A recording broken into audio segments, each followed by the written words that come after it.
Greetings and welcome. Thank you for coming. Glad you could be here. Before we begin, please consider hitting those like and subscribe buttons down below, maybe dropping a comment. Every little bit helps the algorithm. And if you're interested, maybe consider going over and checking us out over on Patreon. The link is in the video description below and on the top of the page. I would also like to take a moment to thank my Tier 4 Patreons, Russ of the Frozen North and Newsack. Thank you very much. Now, on with the story. The Deathworlders, a story by Philip R. Johnson, a.k.a. Hambone, Hambone HFY, and Hambone 3110. Chapter 22, Warhorse, The First Year. Part 2. Technical Sergeant George Foster. Okay, next up for review is Adam Aries, permanent address 20 Delaney Row, Folktha, Cimbrean. Huh. Yeah, we got ourselves a real space cadet here, somebody joked. Space cadet he may be, but he's the real deal, Foster commented.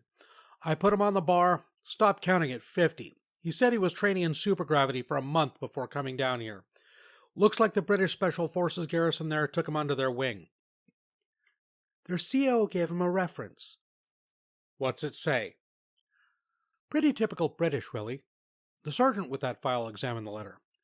To blah blah, I'm sending this young man your way with my professional opinion that he may be of some use to you. Yours sincerely, Captain Owen Powell, etc., etc. End letter. She smiled, folded again. Gotta love the Brits, right? Isn't Powell the SBS officer behind the SOR program? Foster asked. If he is, then that's a glowing reference right there. That's right. Well, his opinion seems to be on the money. This kid's already fit and strong, and he's got exactly the right kind of build for PJ, so, unless there's anything wrong with him, Doc. The chief medical examiner studied his own copy of the candidate's notes. His blood work showed a lot of testosterone, he commented. But I chalk that up to him being young, fit, and eager to prove himself. I see no reason to suspect steroids or substance abuse. His mother died in the San Diego blast, so there's no way to know his medical history from her. There's a history of glaucoma and coronary artery disease from his paternal grandparents, but his ECG and intraocular pressures were fine today. No concerns. Foster turned to the staff psychologist, Lieutenant Showman. Doctor? He's angry. Grieving and angry, Showman concluded, examining the notes. But he's channeling it well. It's motivating him healthily. He's got a long-term steady girlfriend, and he's come to us. That shows drive and an ability to emotionally commit, and the month of hard training proves that this wasn't a spur-of-the-moment decision. He's thought about this and prepared for it. He's maybe not the most introspective young man I've ever met, but he's not lacking in intelligence. Overall, he's calm, pleasant, confident, intelligent, and well-adjusted, with plenty of healthy aggression. I think he's an excellent candidate. I guess he's one for you then, Foster commented, turning to Master Sergeant Wood, the Special Forces recruiter. Absolutely, Wood agreed. He's a strong PJ candidate, but maybe even good enough for the SOR program. You think? It can't be an accident that this Captain Powell gave him a reference like that, Wood noted. We'll see how he does tomorrow. They moved on to the next candidate. Date point. First contact day. 5 years AV. Seattle, Washington, USA, Earth. Adam Aries. A car came to pick him up, rather than the taxi he'd taken the day before. It wasn't raining this morning, but the wind was still cold enough to sting the ears, even through his Gore-Tex beanie. The driver parked up and got out of the car, which surprised him, as did the fact that he was wearing sports gear rather than the USAF blue. Adam Aries? That's me. The driver shook his hand. Master Sergeant Tony Wood, USAF Special Forces recruiter, he said, producing a card to verify his identity. Oh, I thought I'd be meeting you at the MEPS, Master Sergeant. You can just call me Sergeant, son. I figured I'd get a look at you in motion. You up to go for a jog? Sure. Adam had already taken a morning jog, but it had barely been more than a warm-up and stretch, anticipating a day of being put through his paces. He suspected that Wood had something a little more strenuous in mind. And so it proved.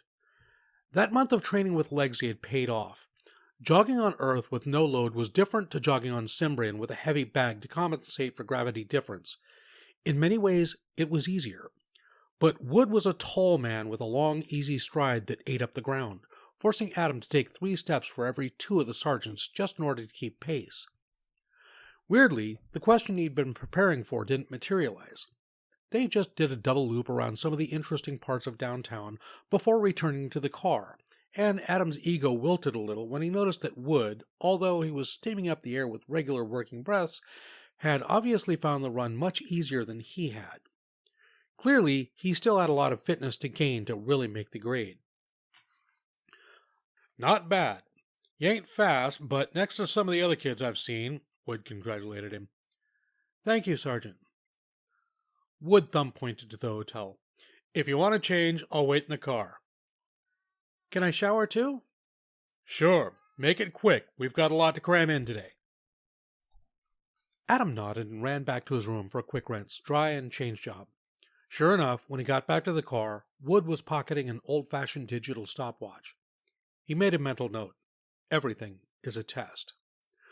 Wood didn't comment as he climbed in, just put an arm on the back of the seat to turn and reverse out of the parking bay, then merged into city traffic. "So, Pararescue," he said. "I was a combat controller myself, the brother unit, but I got a lot of respect for the PJs. The training is hell, but they do a heck of a job." "Captain Powell said they call it Superman School," Adam volunteered. "That they do." Wood took a right turn. "Now, in all honesty, this is something I don't say to most candidates. I think you got what it takes to pass it." He turned right again. "Thank you." Adam tried not to smile. "Well, hear me out." Wood took a third right turn. Adam wasn't sure if he had a destination in mind. The route was such an inefficient one that he suspected the sergeant was just driving for the sake of keeping them moving. Fortunately, he didn't turn right again, but sat back and relaxed on a long straight. "What if I could offer you something more?" he asked. "More?" "Check the glove box. There's a tablet in there." Adam did so. When he swiped to turn it on, it filled with what was clearly a form of some kind. "What's this?" "Non-disclosure agreement," Wood revealed. "You need to read it in full, sign, and give a verbal signature. But the gist of this is what I'm about to tell you is classified information, and you'll be liable to federal prosecution if you discuss it with unauthorized persons." "Okay." Adam read the document in full, twice, then wrote and signed his name, and when prompted, carefully enunciated the script from the form displayed for him. "I, Adam Miguel Angel Ares, solemnly affirm that I agree to be bound by the terms and conditions of this non-disclosure agreement."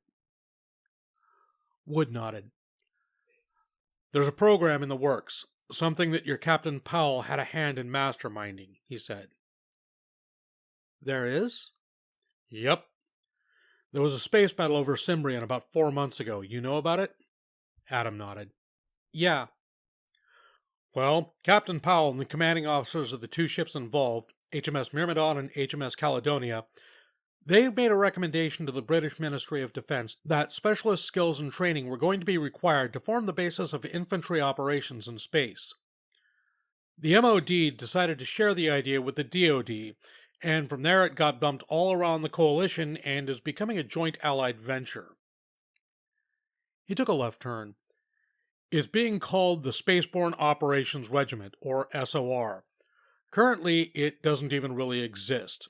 It doesn't have any men, the spacesuits they'd wear are still being designed, but we know 2 things about it.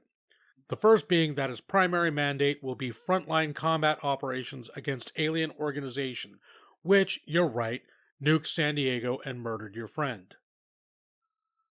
"So it's real." "Yep. That's as much as I can tell you for now, even under NDA. You're not cleared for the details. But you're right, we're fighting a war right now, and the SOR are going to be the guns in that fight." All right. What's the other thing? Training will be 4 years, minimum, and you'll be under contract for at least 4 years after that. So this would be at least an 8-year commitment if you took it. That's an awful long time. Yup, Wood agreed. We had to jump through hoops to get that contract approved. Would they be doing stuff other than fighting these aliens? Anti-piracy operations, counter-hunter operations. Most of the time you'd be operating exactly like any Pararescueman under the aegis of the USAF. So, search and rescue of life rafts and broken ships, humanitarian aid, emergency medicine. Finally, you'd be a qualified astronaut, and that means you might wind up spending some time on the ISS in some capacity. Anything else? Wood's jaw moved thoughtfully. Yes, he said eventually.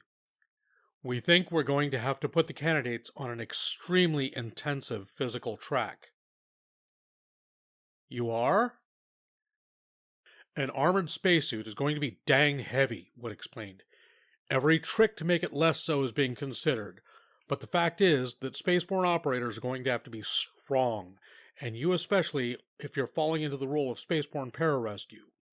You'll need to be able to carry all your gear plus one of your buddies with his gear and suit across long distances. And given the weights involved, we're not actually sure that getting you that strong that quickly will even be possible, let alone wise. It can be done, though. Sure, the numbers are within the limits of what's humanly possible, but if we're going to get you that strong inside the duration of your training, at the very least it'll be difficult and probably quite dangerous. Adam sat quietly and ignored whatever route Wood was taking for some minutes. I'll need to think about it, he decided eventually. Good, Wood nodded. If you jumped at the chance, I'd have turned you down on the spot. You're going to need to be sensible, not impulsive. Test passed, huh? Wood laughed. You passed that one, yeah, he agreed. The decision's not going to land on you for months yet. I just wanted to give you time to process it. Adam recognized the trees and rail tracks beside the MEPS as they rounded a corner. So, what are we doing for the rest of the day? Wood sniffed a little amused noise. More tests, he said. Everybody present? Very well. Adam straightened. The MEPS had a little ceremonial room, decorated in wood paneling and rich blue carpet with a selection of flags at the front room on a little dais. He'd been handed a little card full of instructions and the oath of enlistment as he entered and taken the time to read it. Some of the others hadn't. Now there was an officer standing on the dais, getting their attention. Gentlemen, he said, you will shortly be called to read aloud the oath of enlistment as written on the card presented to you. There's an alternative secular version printed on the reverse of the card for those who prefer, and I'd like to remind you all that the First Amendment to the very Constitution you will now be pledging to support and defend guarantees the right of all citizens to be free in their own beliefs. He surveyed them all. This oath is binding. Once you have taken it, you will have formally enlisted in the United States Air Force. So if anybody's getting cold feet, now is the time to say so. Nobody did. Adam flipped the card over, double-checked its content, and nodded to himself, mentally prepping. The officer smiled. In that case, we'll be going in alphabetical order. Ores, Adam. Adam stepped forward. Would you like a Bible, son? No, thank you, sir. Then raise your hand and recite the oath. Adam did so. I, Adam Miguel Angel Arias, do solemnly affirm that I will, he checked the card, will support and defend the Constitution of the United States against all enemies, foreign and domestic, that I will bear true faith and allegiance to the same, and that, he checked the card again, and that I will obey the orders of the President of the United States and the orders of the officers appointed over me, according to regulations and the Uniform Code of Military Justice. By my word am I bound. The officer extended a hand, smiling warmly. Welcome to the Air Force, son. Thank you, sir. He stepped over to where the officer indicated and waiting, not hearing as Himura Daniel was called. There was no going back now. Date point, 12 hours later, Lackland Air Force Base, San Antonio, Texas, USA.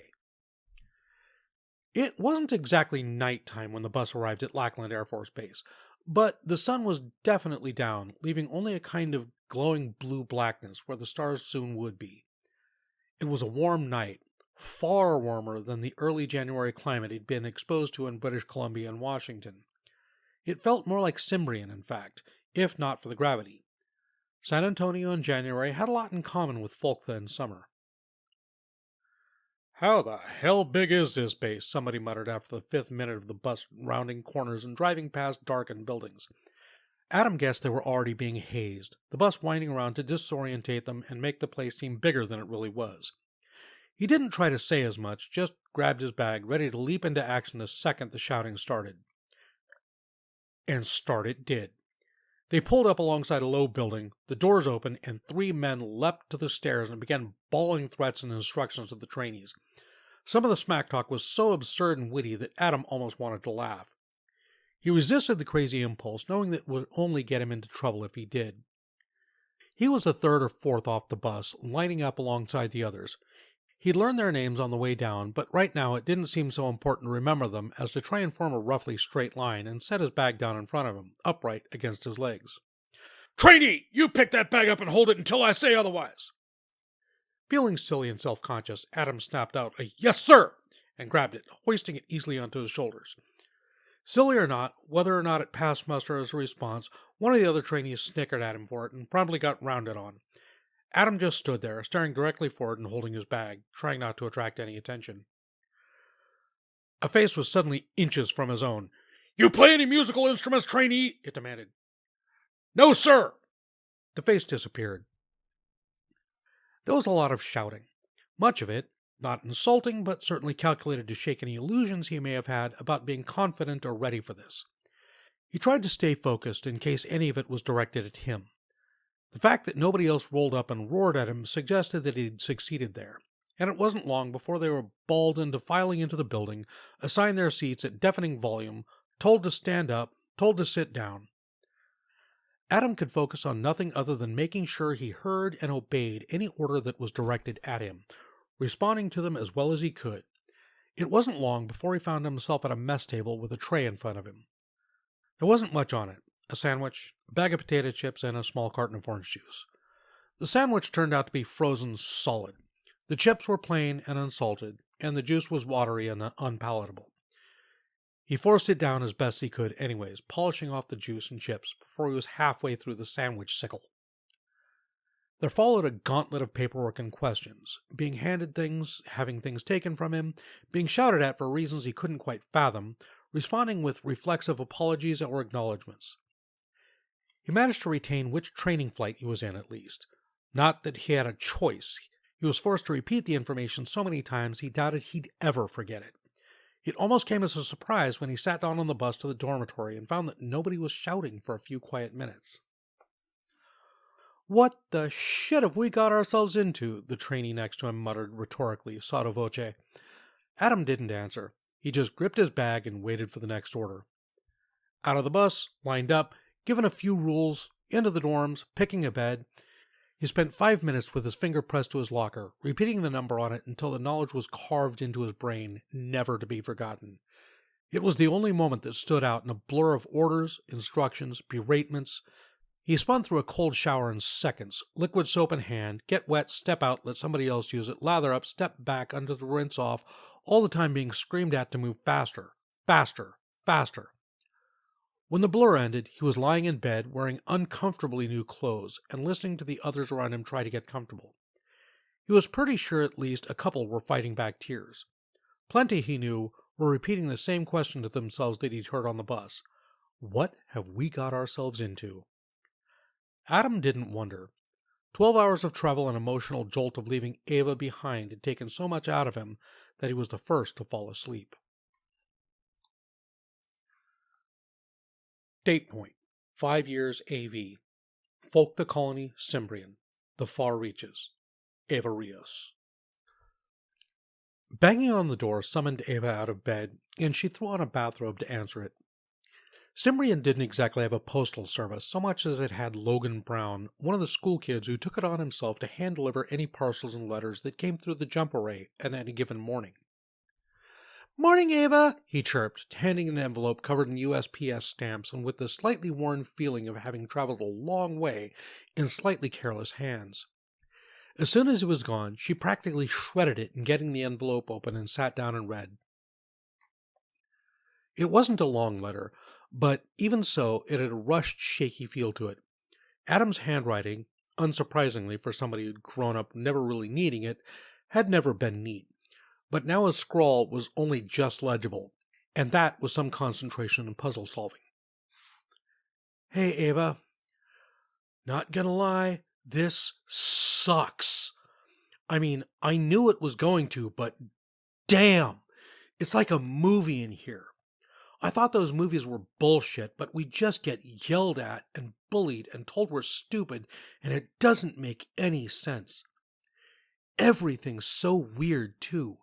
Everyone looks the same haircut, same clothes, same everything. If they weren't all taller than me, I'd think I was looking in the mirror everywhere I go." Powell was right. I really don't know what I was getting myself into. I'm tired all the time. I keep getting yelled at over nothing, like they yell at me for not eating enough. Like, what the fuck? I'm full. How do you expect me to eat more? There's no room. Shit. They just told me I've got to put the pen down. I love you. Don't worry. I'll be okay. It's just crazy around here. Love, Adam. It made for tough reading. She went to school in a low mood. Date point: 5 years, 1 week AV. Lackland Air Force Base, San Antonio, Texas, USA, Earth. Adam Aries. "All right, trainees, this is your morning wake-up call. I want you out of those beds and at attention before the end of this sentence. Get up, and stand at attention." Responding to the daily indignity of being shouted awake had become a reflex, and Adam was already scrambling out from under his blankets by the end of the word trainees. It was only about the word beds that a horribly familiar pressure in his boxer shorts finally infiltrated his awareness as his morning wood made itself known. Several of the rest of the training flight had noticed, and were fighting to keep a straight face, while his own face slowly turned pink. Not for the first time, he regretted accepting the first bunk he found right next to the MTI's office, because there was no time for it to go down. Technical Sergeant Lake was already progressing down the dorm, on the lookout for anything he could criticize. He paused by Adam, who swallowed, awaiting the humiliation that was surely imminent. But instead, Technical Sergeant Lake's voice was calm and quiet, amused even. "Trainee, you have my sympathies, but you need to be standing at attention," he chided very gently. "So you do that and you don't worry about anything else." "Yes, sir," Adam choked out and forced himself to stand fully upright, thanking the Lord that nobody could possibly have remained hard in these circumstances. Technical Sergeant Lake, who was always thought of and referred to as Technical Sergeant Lake, addressed with the loudest "sir" that the trainee could muster, nodded and carried on, leaving Adam to compose himself. The next trainee was unfortunate enough to be making a desperate little chewing motion to try and keep a straight face, and Technical Sergeant Lake rounded on him like a terrier on a mouse. "Trainee, do you find this amusing?" he demanded, screaming the question at most an inch from the culprit's face. The luckless trainee's expression sobered instantly. "No, sir." "Were you perhaps trying to get a good look then? Is that the first time you've seen a Warhorse trainee?"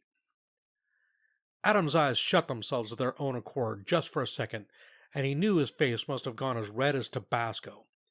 If the whole base had been hit by a meteorite at that moment, he would have welcomed it.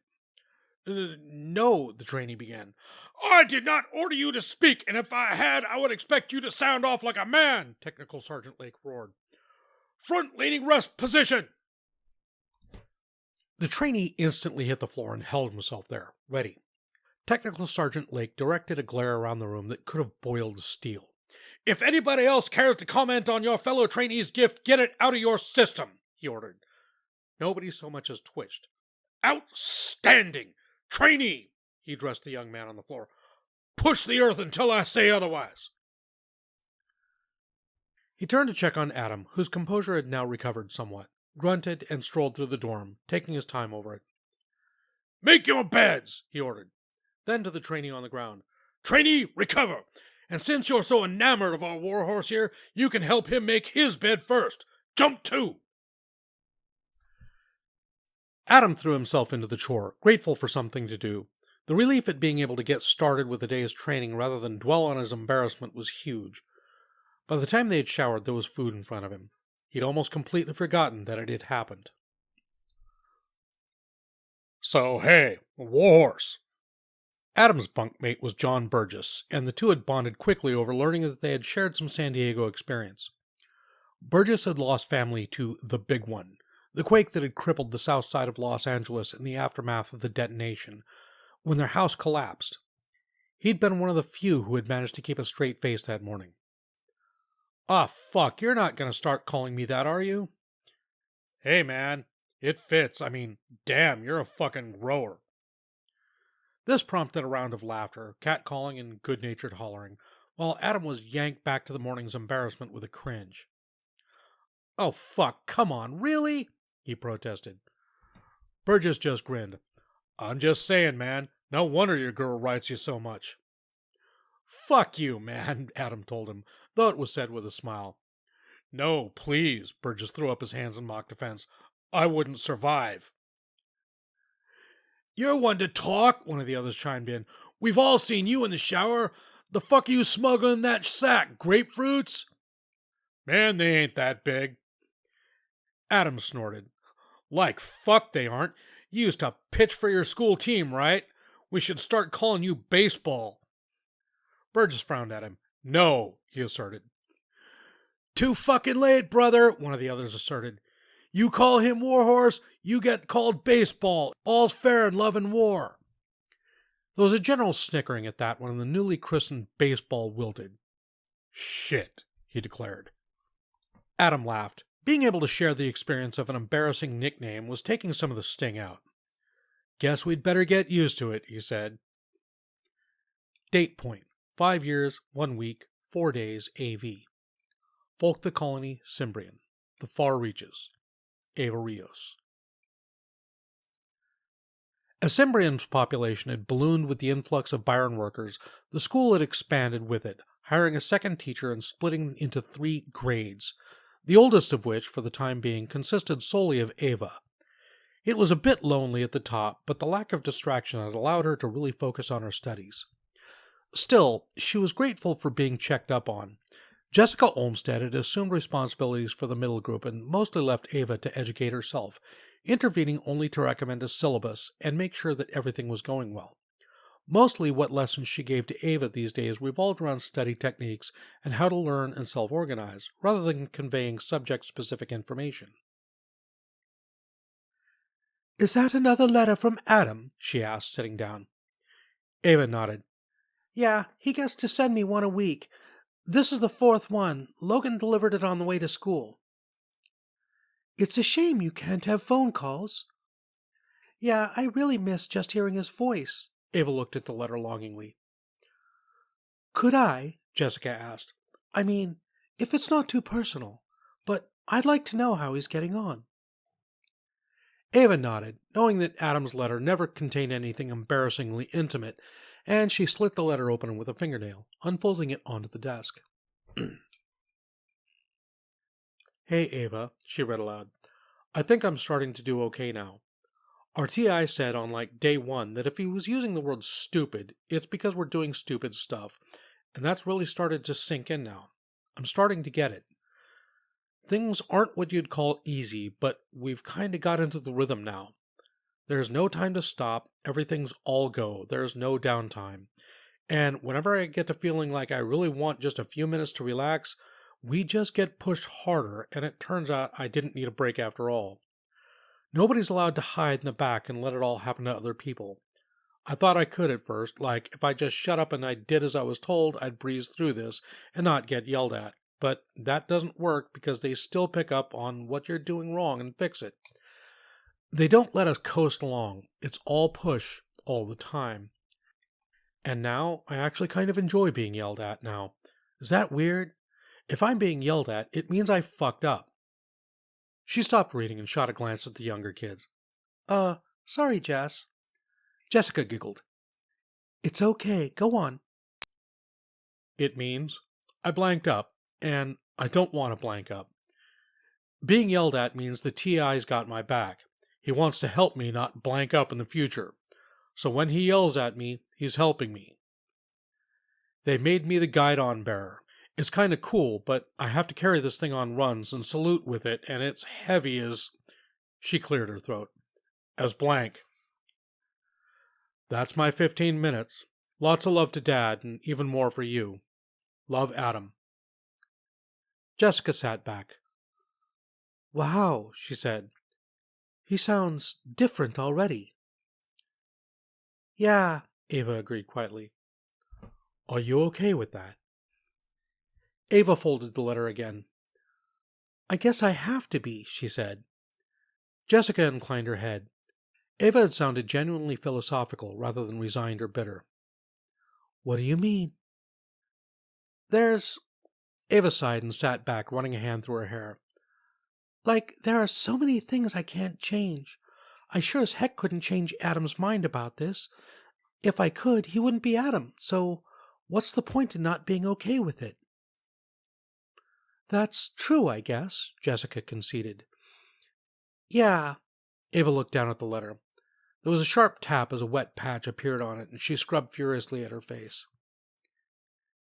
Ava, if you need some time alone, Jessica offered. This earned her a brave little smile and a headshake. No, I just need to focus on the things I can change, that's all. Okay. You let me know if you need anything, okay? Ava just nodded her gratitude, set the letter aside, and returned to reading the textbook she'd chosen. Jessica went to make herself a cup of tea and didn't return until she was absolutely certain none of the kids would see that she'd been crying. Hey, Ava, big news. I got told today I'm going to be honor graduate. There's so much I'd like to write here about what I've been through. My head just feels full of ideas, all settling into place at last. There's no way I could cram it all into 15 minutes, so I'm not even going to try. It's so weird week 0 feels like it was yesterday, and like it was 10 years ago at the same time. I wonder if you'll even recognize me. I can't wait to see you. I've missed you so much. It's going to be unreal seeing you again. Adam. Date point: 5 years, 2 months AV. Lackland Air Force Base, San Antonio, Texas, USA, Earth. Ava Rios. Okay, I can't see him. Ava gave Gabriel a teasing smile. You don't recognize your own son, she asked. I'm looking right at the guy carrying the flag at the front of his flight, and that's not my son, I'd swear to it, Gabriel protested. It's Adam, she protested. Right height and build, right face. He moves differently. There was a deep-throated chuckle from Gabe's left. It's called marching, mate, Powell told him. The captain had declined to share his reasons for attending the graduation, but in any case, he stood out less than Ava would have guessed. His wasn't even the only non-U.S. uniform present. In any case, Powell had a remarkable ability to stand still, watchful and quiet, and slip people's attention when he wanted to. He was scanning the few hundred trainees in the parade with a cool, level stare, and took in the details. Your lad's an airman now. Gabe frowned at him. He's the same person under it all, though, right? Even better, Powell said. Trust me, he's the same bloke under it all, but he'll be sharper now, more confidence. Probably in a bloody good mood, too. Gabriel looked back and squinted. Ava guessed that he was trying to connect the buff, buzz creature of precision and intensity in front of him with some earlier version of Adam, most likely in the wiry, shy guy from school she'd first started dating. Those two people didn't seem to have a lot in common, but it was definitely Adam. She'd spent too long staring at that face to mistake it. Do you think he can do it? She asked Powell. Pararescue, I mean. The captain nodded. He can, he said. That's not to say he will, mark you, but he's in with as good a shout as anyone can have. What happens if he drops out? Personally, I'd bet against that, Powell commented. But if he does, and they'll bloody respect him for giving it a go. There's plenty else he could do, and all of it would be a walk in the bloody park after dropping out of the pipeline. I guess it's better to know your limits and acknowledge them than to fake it, Ava guessed. Powell bobbled his head a little, indicating a yes and no. True, but you can't fake it with that kind of training, he said. That's why it's so hard, but your fellow's got a Superman button, miss. Poke him the right way and he'd spit in God's eye to get the job done. I reckon if his trainers know their business, and I'm pretty bloody sure they do, they'll have figured that out already. I never knew, Gabriel said softly.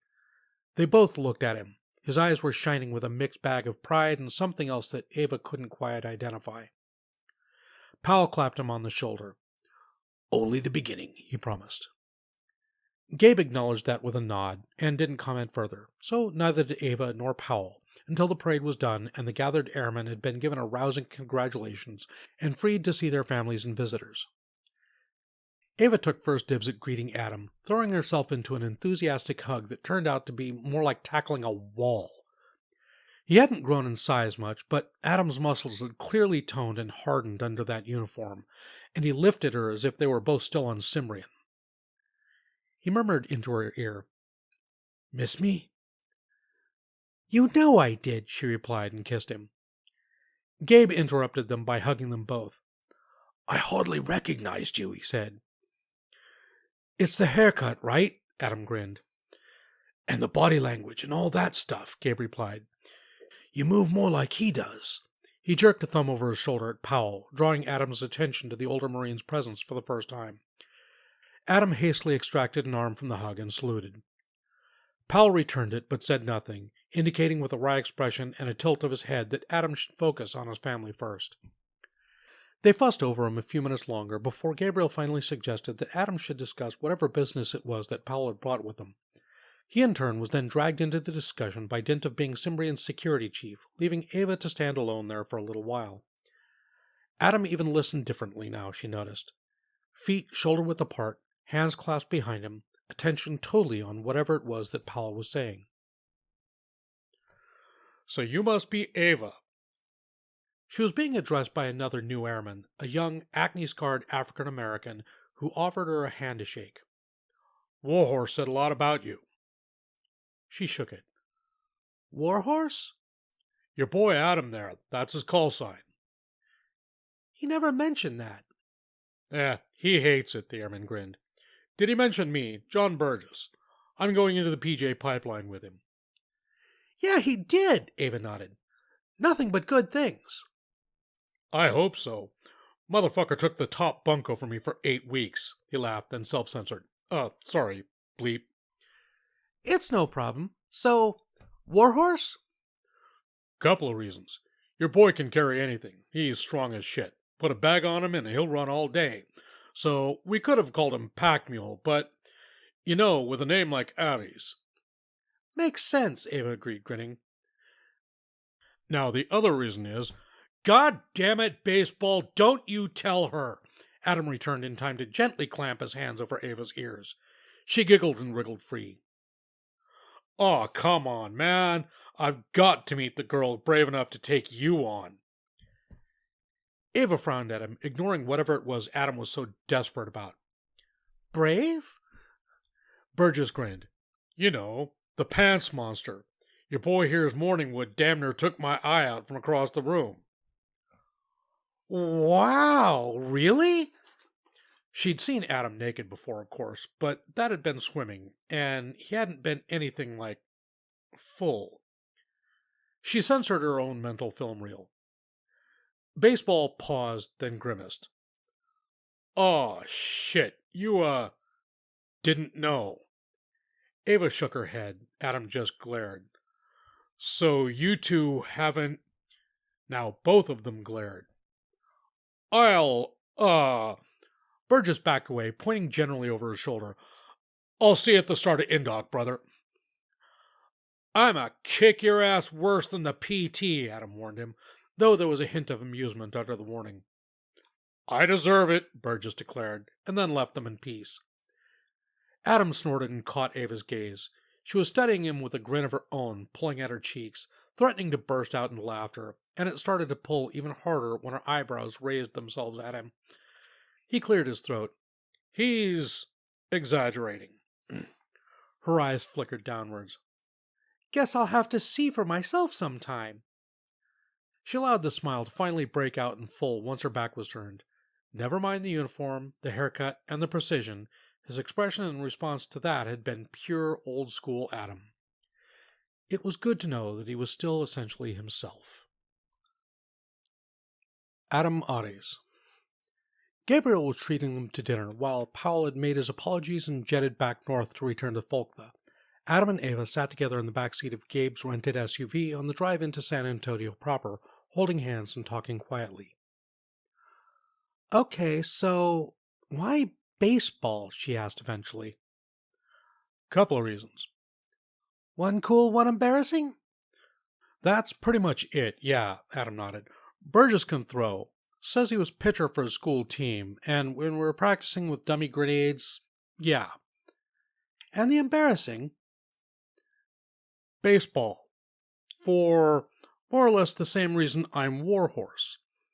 I don't have to draw you a picture, do I?" She laughed. "Please don't." "We're here," Gabriel announced.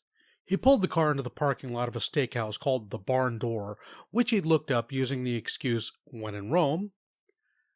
It didn't take long to seat them in a low-lit corner with a good view of some rodeo photographs and the 2-foot flames on the grill. "So," Gabriel broke the silence once they were seated and glanced at the menus. "That was basic, huh?" "Yeah," Adam agreed. "Weird. It seemed really hard at the time, but now, I'd find it easy if I had to go through that a second time." "Eager to get on with PJ trading?" Adam smiled sheepishly. "Dreading it," he said. "But yeah, I said to Powell when he tried to warn me about it, people do pass it, and it'll be tough, and I'm gonna be one of them." Their waitress showed up. "Get y'all some drinks, folks," she asked. "Iced tea, please," Gabe requested. "Coke?" Adam asked. "Sure. And for you, honey?" she asked, addressing Ava. "Diet Coke, please." "Okay, y'all ready to order or you need a few minutes?" They looked around, determined that they were, and ordered the 24-ounce porterhouse for Adam, a catfish fillet for Ava, and the tenderloin for Gabriel. She gathered the menu. "Okay, my name's Rose. If y'all need anything, just make eye contact and I'll be right over to help. Drinks coming up." "So what happens after Indoc?" Ava asked once Rose had gone. "Airborne training, survival, diving, mountaineering, medical training." She interrupted, "after all that, too, are you going to be on Cimbrean, or—" "Maybe," Adam said. "I've got some career choices coming up, and if all goes right, then hopefully I will. But if I'm not—" "You two will just have to figure it out," Gabe told him. Their drinks arrived, and they chatted amiably about Cimbrean and the progress of the reclamation project. Ava was in the middle of explaining how Byron Group planes were soon going to carpet bomb the Scar with saplings and seeds and shaped canisters that would embed in the ground and then rot away, spilling Terran plants into the soil that had been hugely enriched by the same fungal and microbial action that had killed the native flora and fauna when the main courses arrived. She boggled at Adam's stakes. "Where the hell are you going to put that?" she demanded. Adam just grinned and tucked in. "I'm a food vacuum nowadays," he said, and devoured a cube of medium-rare beef. Gabe clicked his tongue disapprovingly in the side of his mouth. "Enjoy it, amigo," he chided. "Take your time." "I am enjoying it," Adam reassured him after swallowing. "That's why there's so much of it." Ava giggled, then stood up. "I'll be right back," she said, and vanished in the direction of the ladies' room. Adam was still watching her backside when Gabe tapped him on the upper arm. "Hey, Adam. Man talk for a second while she's gone, okay?" Adam blinked at him. "What's up?" I love you both very much, right? I'm hoping for a future where you two have got a couple of beautiful kids and... Dad, shut up and listen, man, Gabe sighed. That's just what I want, okay? If you want different, fine. But tell me honestly, if you're serious about her, then that's the kind of thing you need to think about. Are you serious about her? Totally, Adam said firmly. Good, because she's serious about you too. Gabe nodded, though his expression was still concerned. Just be careful, all right? You'll look at 2-3 years of only getting to see each other every other month on a long weekend or something. That's going to be difficult. We know. We talked about that, Adam promised. And, Adam trailed off, then shrugged. Adam, I'm proud of you right now, but don't be dumb about this, okay? You can still be honor graduate and all that stuff and still fuck up your love life. Don't. It was Gabriel's turn to pause, searching for the right turn of phrase. Don't forget to... Dad, she's tough. We've talked this over, and, well, we'll get through, Adam reassured him. I know she's tough. You both are. Gabriel sighed and gave up. I just hope you're both as tough as you think you are, okay? I don't want you to wind up hurting each other. We love you too, Dad. Gabe gave him a sidelong hug. Good to know, he said. I just needed to get that said. Adam nodded. It's heard, but I'm sure we're fine after everything that's happened. You never heard about the last straw that broke the camel's back, amigo? Adam frowned. She said she can cope. That's good enough for me, Dad. Gabe sat back with an uncomfortable expression. How... he began, then paused. Adam waited for him to finish, or even get started. In the end, Gabe just shook his head and hugged his son again. All right, amigo, if that's good enough for you. Date point. 5 years, 2 months, 3 weeks, AV. Dominion Embassy Station, Earth Moon L1 point, Seoul. Dr. Anis Hussein. So this is Crozier. The Kortai ambassador raised a hand. Not quite, he revealed. The Directorate was dead set against the idea of your species acquiring the original Crozier drug. In fact, we are now discontinuing it, and strongly advise that should a sample of the original fall into your possession, you should destroy it. We will take that under advisement, Dr. Hussein assured him. Though, in that case, what is this on your desk? A derivative, specifically designed for the human market with the intent of avoiding some future pitfalls. What pitfalls? Medra inclined his head in a strange way, as if reading something only he could see. Used correctly as a topical or therapeutic targeted injection rather than permanently marinating the patient's system in it, Crozier has no side effects whatsoever. None, he revealed. It is, I dare say, a masterpiece creation of the Directorate Biolabs. That factor alone was sufficient for our anthropological researchers to take exception to giving you access to it. Hussein frowned. I don't follow you, he said. Where is the problem with a medicine that has no side effects? Medra mimicked the thin-lipped, prim smile. Doctor, if I have learned one thing about your species these last few years, is that if dirt were edible, you would all be obese. I see. No insult intended, you understand. You are from a dangerous world. I can only assume that to use and stockpile resources as rapaciously as you do was a necessary survival instinct for your genetic forebears. As a medicine, though? Hussein protested. We are not satisfied that it would remain a simple medicine. You already know of the one nicknamed the human disaster, which means in turn that you also know how to synthesize Crozier in industrial quantities. All you need is a sample of the drug itself. Medra gestured oddly. It took Dr. Hussein a second to recall from his studies of alien body language that the gesture indicated concern. We fear that Crozier injections and patches would become commonplace, even the norm, taking an already imposing species and making the pinnacle of your physical potential trivial to attain, rather than a lifelong pursuit which precludes the study of other more cerebral endeavors. Hussein considered his Kortai counterpart for a second. You make it sound like you want us to remain below our potential. Your potential, Doctor, is already intolerably ahead of any other species, Medra countered.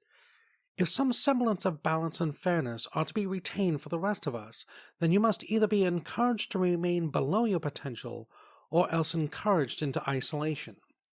The failure of that latter strategy is why the Directorate has appointed me. To keep us down. To remind you that you need to be kept down. Medra had at least perfected the knack of returning a human stare. Most aliens instinctively looked away.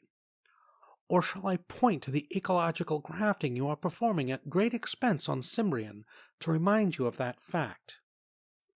I believe you just did. Indeed. Medra picked up the file on his desk again. This version of Krazier derivative contains a limiting factor, resistance.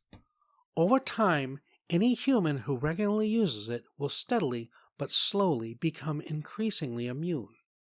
There are a few other changes mostly designed to prevent the drug from being synthesized by your symbiotic bacteria, but suffice it to say, we feel less uncomfortable releasing this for you to use than the medicine for which you have actually asked. There will be no more human disasters with this derivative. He gestured out the window towards the Earth. From the L1 point where the Dominion Embassy was anchored, it filled a respectable portion of the sky. I believe your ancestry comes from a region responsible for the myth of a jinn, Doctor? Close enough, Hussein conceded, diplomatically refraining from commenting that, as the Holy Quran had it, jinn were perfectly real. According to that myth, the jinn would grant wishes, but would twist the wishes according to a literal interpretation of their wording, to the wisher's detriment. He offered the file. We, Doctor, are twisting the wish according to a sensible interpretation of its intent, to the wisher's and our own mutual benefit. Hussein considered his options, then gave up and took the file. In that case, he said, having read the trade agreement and been advised on it, we accept the terms. They shook on it, gently. Date point, 5 years, 2 months, 4 weeks, AV.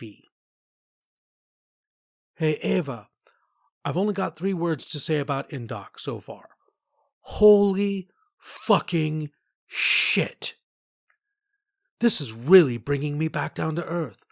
I'm going to get through it, though, no matter what. Thinking of you, Adam. Date point, 5 years, 4 months, AV. Hey, Ava, I'm sorry I've not written you since last week. I did get your letter, and I hope you know I'd have written back if I could have. I've just been too thrashed to even pick up a pen. Really, the PT here is that hard. I'm talking 20 solid hours of calisthenics when they're feeling kind. I swear I'm not exaggerating. Getting a reward today, though. A good long letter session, a whole hour. Everyone else is calling home, or whatever, but for me, wow, just getting some quiet time to sit and think and write you is like I never imagined I'd think something so simple was such a big deal. I spent half of it just sitting and thinking and getting my head sorted out. You know, I said in one of my letters from Basic that I kind of enjoy being shouted at now. Well, that's still true here. It's hard to explain, but if I'm being shouted at, then it's kind of a compliment, because the MTL knows that I can do better, and he's telling me so. I mean, actual words of encouragement are nice too, but don't get me wrong, but I can see how that wouldn't get anybody through this. They're training us for the very worst, you know.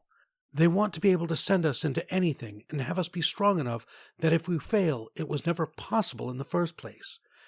And there's no way to do that except the way they do it. They've been doing it for years. They know what they're doing here, and I know that I can make it through this. So, yeah, I hurt basically all the time. I'm tired basically all the time. I'm so wired that just getting a whole hour of quiet time feels like the biggest luxury in the world. But don't be sad for me, baby, because underneath it all, I think I'm actually kind of enjoying myself. If that sounds weird, maybe it is. I don't know. Still, I struggle to eat, though. They're giving me like 10,000 calories a day or something insane like that. That's a heck of a lot of food, and with me not being a big guy, some days it's almost harder to get all the food to fit in my belly than it is to do the actual PT. It'd help if it was Dad's waffles or something. A taste of home, you know? I don't care how full I am. If I had a plate of those right now, they'd be gone. I know there were store-bought ones, but it still counts as home cooking, right? I love you. I miss you every day, and I think the reason is that for all the really big shit that's happened in the last few years, you've been there through it all. The hardest part by a mile has been learning how to go through something this huge without you. I'm kind of sorry for that. Adam.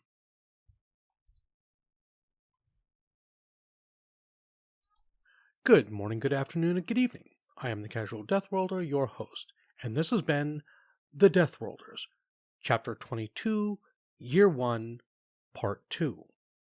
I hope you enjoyed listening to it as much as I enjoyed bringing it to you. If you did, please consider hitting those like and subscribe buttons down below, maybe dropping a comment. It all helps the algorithm. Also, maybe consider going over and checking us out on Patreon. The link is in the video description and at the top of the page. Now then, as always, a huge shout out to my buddy Gregor. Thank you very much, Gregor. I could not do this without you. All right. Sorry if I'm sounding a bit raw right now, but I just finished recording. Well, I've just spent the last 6 hours recording.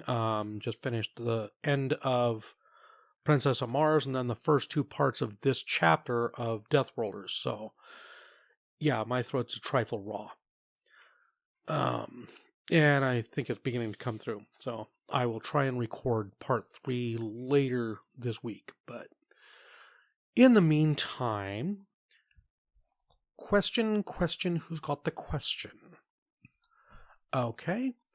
What is your favorite dance music?